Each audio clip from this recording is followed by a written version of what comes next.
The topics and opinions expressed in the following show are solely those of the hosts and their guests and not those of W4CY Radio, its employees, or affiliates. We make no recommendations or endorsements for radio show programs, services, or products mentioned on air or on our web.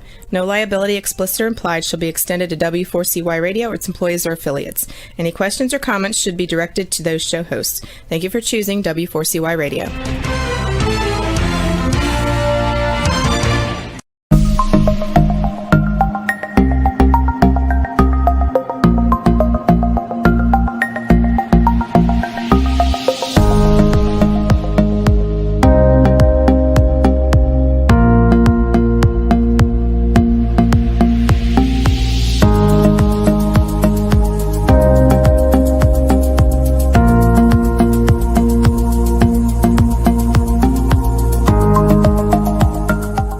Good evening, everyone, and welcome to another episode of Triversity Talk. I am Stephen Bloomer-Teague. And I am Wendy Stewart Kaplan. And baby, it's cold outside tonight, isn't it? Indeed it is. And you just went off a podcast, I think you said, where it was in Bismarck, North Dakota, where it was negative 17.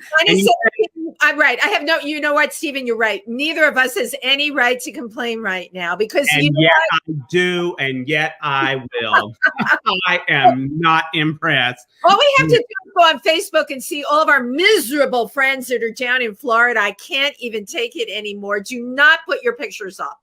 Well, amen. But while we're talking about Facebook and YouTube and all that stuff, if you're on either one of those platforms, definitely feel free to give us a subscribe or a like or a heart or whatever it is you do to show your love for us. Hopefully by next week, we will have our own official domain name for our YouTube channel. Now, right now, it's making it youtube.com/Triversity Center for Gender and Sexual Diversity. So I've got to work that out to where I can shorten that a little bit.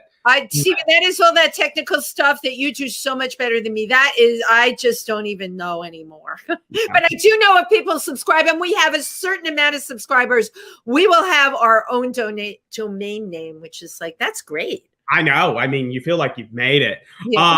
Well, before we get started tonight, one thing I do want to plug is our Share Your Heart talent show next week. It's, Share Your Heart, Triversity's Got Talent, the virtual edition. We have 10 magnificent contestants, a couple of amazing judges, 3 spectacular hosts, well, at least one, but two pretty good.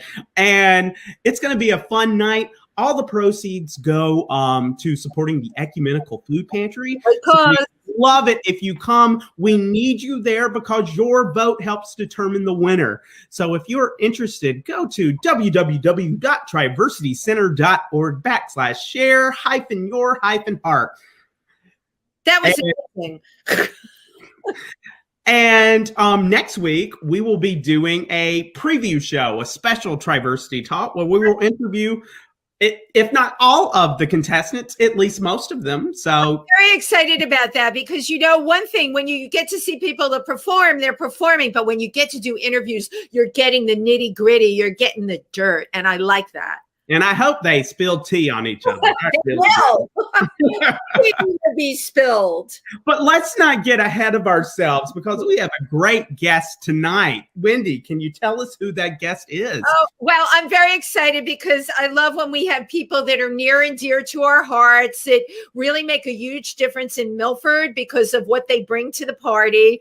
And you all will know this person because John DiLeo is not only an author, a book reviewer. He's been host of the Classic Film Series. He has been an integral part every year of the Black Bear Film Festival, bringing us the most amazing classic stars. Tab Hunter, he does the interviews on the stage, and he's really made Black Bear be so sensational because of what he does for our town. Without further ado, I give you John DiLeo.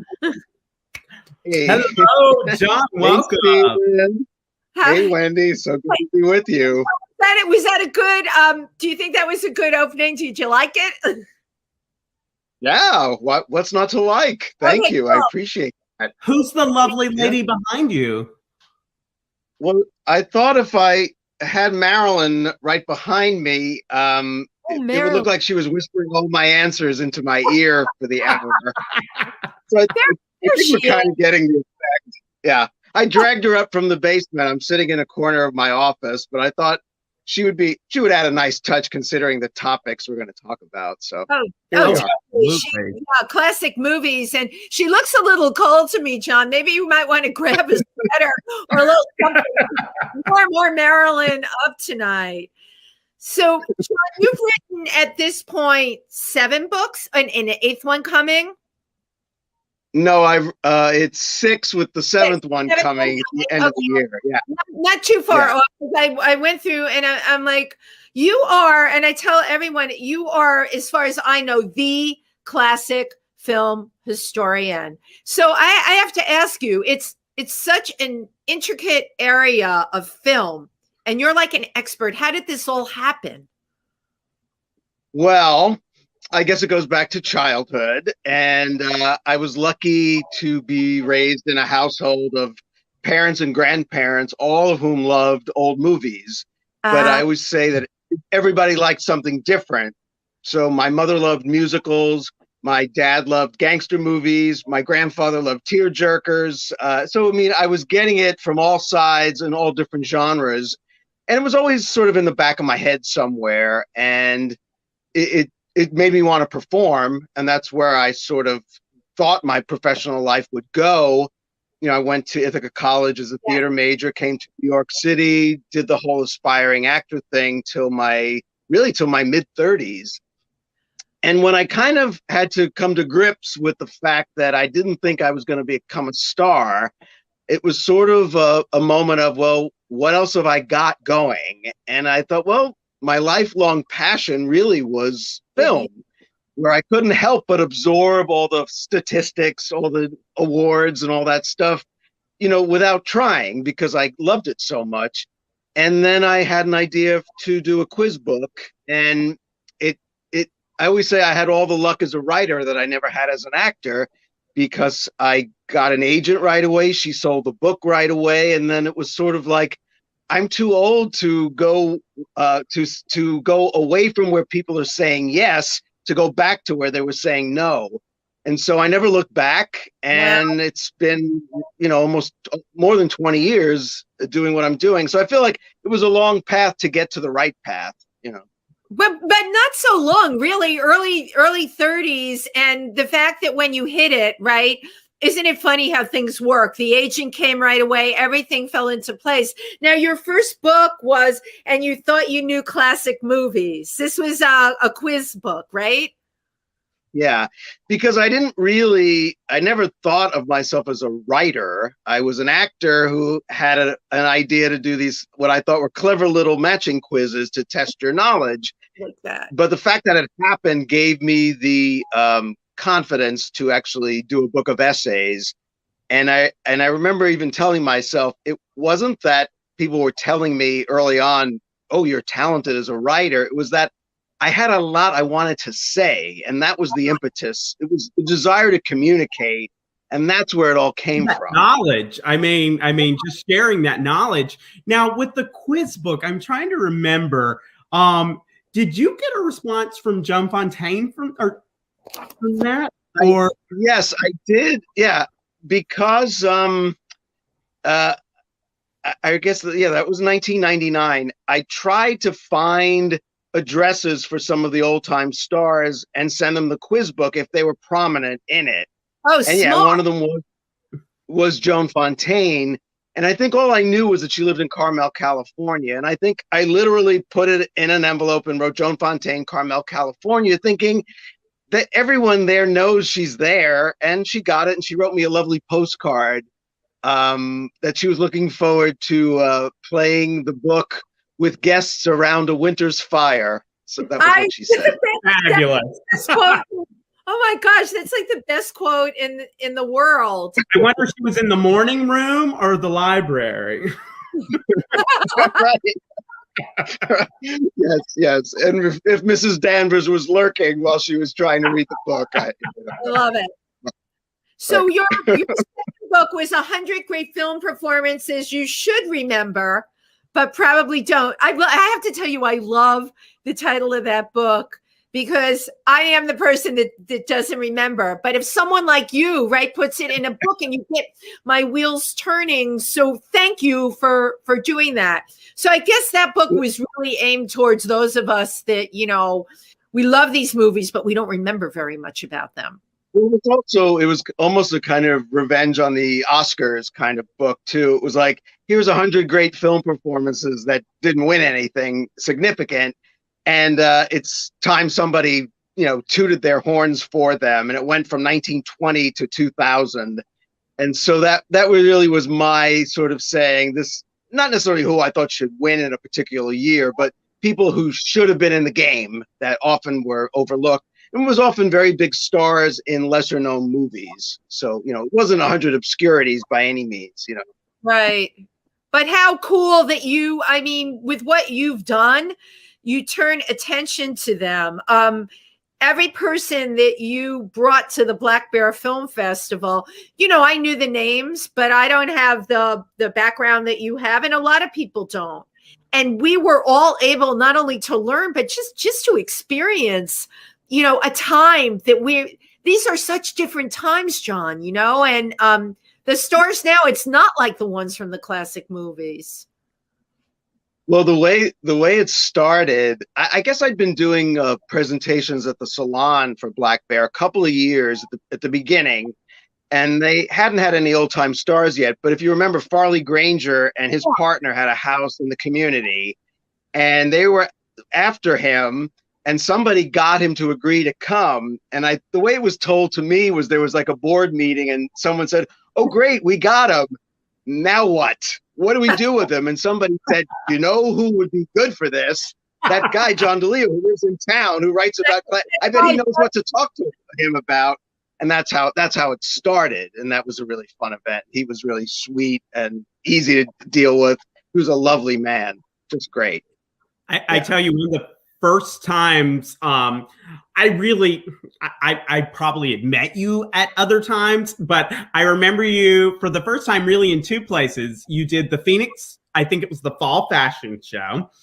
And then thereafter, you interviewed Jane Alexander at the Black Bear Film Festival. And this was before I started going to the Winter Film Series and kind of knowing who these actors were. And I just was like so entranced. I mean, not just by her, but by you and your passion and your knowledge. And recently I had the privilege to watch Testament. It was a brilliant movie, but oh my goodness. That was tough one to watch during the pandemic. Yeah, not very good viewing for the pandemic. Yeah. I have to say, of all the stars that I was lucky enough to interview at Black Bear, they were all terrific. They were all really easy to deal with and nice people and grateful. But I have to say, of all of them, Jane Alexander is the one I've actually continued a friendship with. Oh, and she's an amazing person. And I'll share with you, although it won't be out for a while, because we've become friends, I sent her my newest book and said, "If you like it, would you give me a blurb?" And she read it and she really liked it. And the book will have a quote from her on the back jacket when it comes out. Wow. She's an inspiring person. Her life is inspiring and kind, and I just I feel so lucky to have met her through Black Bear and to have continued this friendship with her. I'm impressed by it.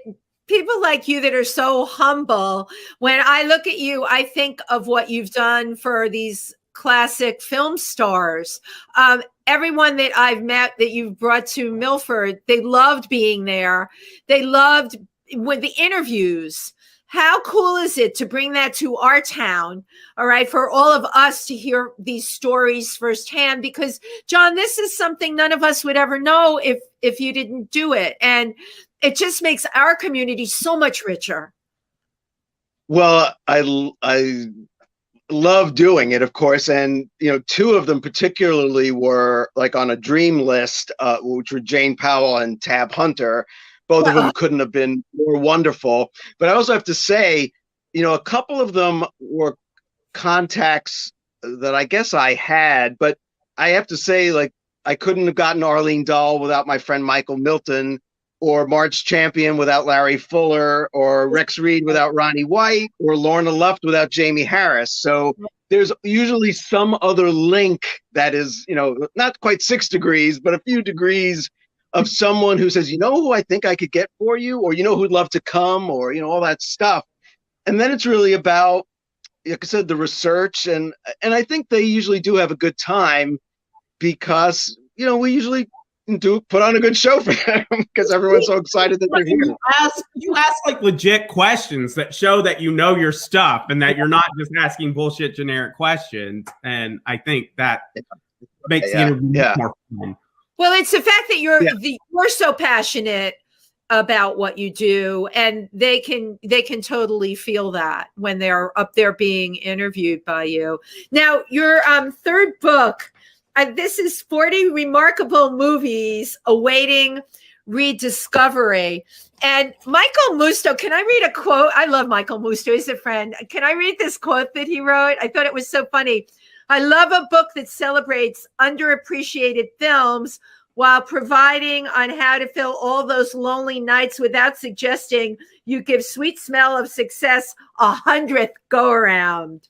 DiLeo trumpets Dusty Gems. His glaring omission of Howard the Duck will only disturb people who think of Psycho as a romantic comedy.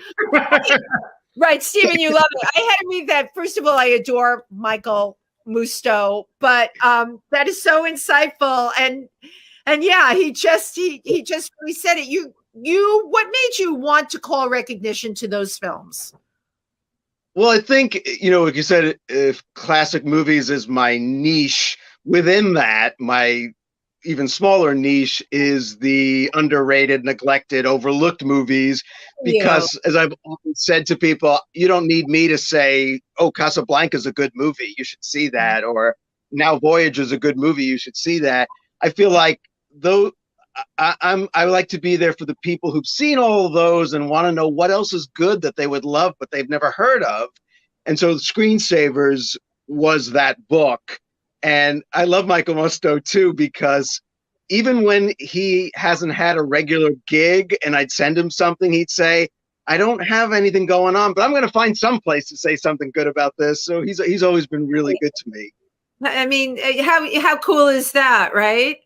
So we really missed, and Stephen, I'll jump in on this, that, because of the pandemic, you gave so much to the community on the Wednesday night film series. I was never there for it because I was in the city, but Stephen, you'll say it. I heard how people look forward to it and everything.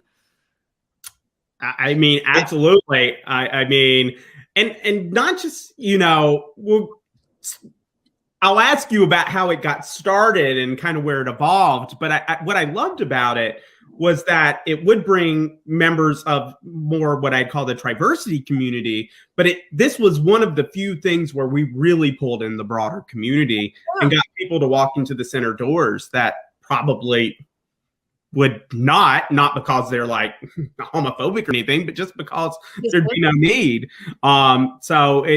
Just this winter film series, which allowed us all a reason to get together, brought people to the center, created allies. And I mean, it's just wonderful. Yeah, well, it started, I guess, when Carrie and Chris ran the center.